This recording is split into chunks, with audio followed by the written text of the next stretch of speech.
మరణత యేసయ్య నేడు మా పనులెల్లను దీవించుము, నిండుగా వర్ధిల్ల చేయుము. 2026 ఫిబ్రవరి 23వ తేదీ సోమవారం కొరకు ఏర్పాటు చేయబడిన శిలువ ధ్యానములలో 5వ రోజు శిలువ వాక్య వాగ్దానము. మార్కు సువార్త 13వ అధ్యాయము 23వ వచనము. మీరు జాగ్రత్తగా ఉండుడి, ఇదిగో సమస్తమును మీతో ముందుగా చెప్పి ఉన్నాను. ఆమేన్. ప్రియమైన దేవుని విశ్వాసులారా, సర్వశక్తిని కుడిపార్శ్వమున కూర్చున్న యేసుక్రీస్తు ప్రభువు భూమి మీద శిలువ శ్రమకు వెళ్ళక మునుపు తన రెండవ రాకడను గురించి జాగ్రత్తగా ఉండుడి అని ఉపదేశం చెప్పి ఉన్నారు.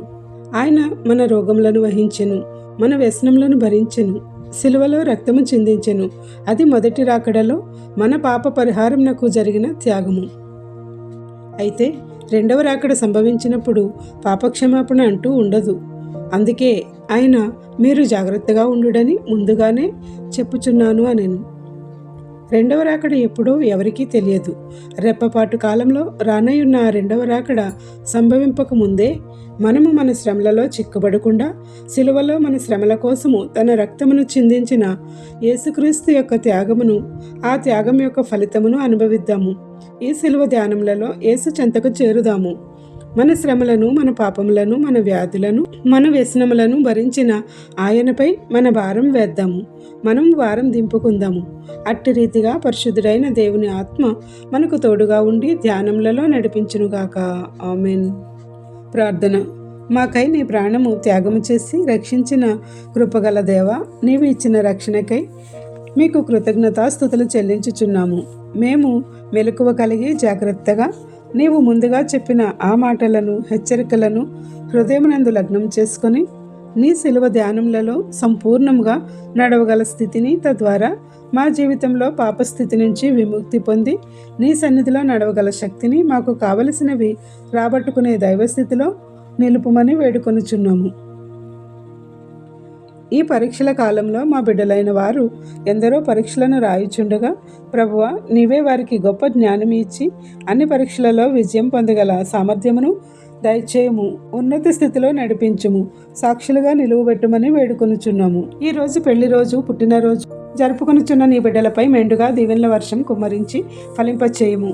ఎవరైతే ప్రియులను కోల్పోయి వేదనలో ఉన్నారో వారిని, బాధలలో, శ్రమలలో, కష్టములలో, ఇబ్బందులలో, నష్టములలో, అప్పులలో, దుఃఖములో, అనారోగ్యములతో ఉన్నారో వారికి నీ ఆదరణ ఇచ్చి గొప్ప సాంత్వన చేకూర్చి ఆదుకొనుము.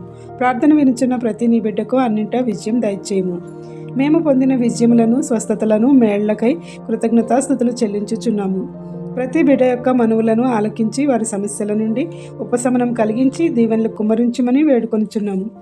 ఈ పరిచర్య చేయుచున్న మాపై ఆశీర్వాదములు, తలాంతులు, భాగ్యములు అనుగ్రహించి మాకు కావలసిన వెళ్ళ అన్ని నూరంతలుగా కుమ్మరించు. ఏ అంశం మరిచితిమో, విడిచితిమో ఈ ప్రార్థనలో పాల్గొన్న ప్రతి నీ బిడ్డను విడిచిపెట్టక వారి అన్ని అంశములను నెరవేర్చి ఆశీర్వాదములు వర్షింపచేయము. తండ్రి యొక్కయు, కుమారుని యొక్కయు, పరిశుద్ధాత్మ యొక్కయు శిలువనాథుడైన యేసుక్రీస్తు మన ఎడల తన కృపలను నిండుగా కుమ్మరించి ఈ శిలువ ధ్యానములలో విడుదల దయచేసి నూరంతలుగా ఆశీర్వదించి వర్ధిల్ల చేయునుగాక. ఆమేన్. ఇట్లా దేవుని సువార్త పరిచర్యలో మీ సహోదరి. Praise the Lord. God bless you. అందరికీ మరణాత.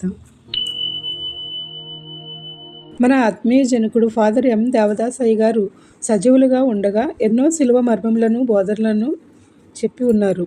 ఆ బోధలు శిలువ విలువ, ధ్యాన కలువ అనే పుస్తక రూపంలో పెద్దలు ప్రచురించి ఉన్నారు. అది అందుబాటులో లేని వారి కొరకు మేము ఈ వీడియోలను రూపొందించి ఉన్నాము.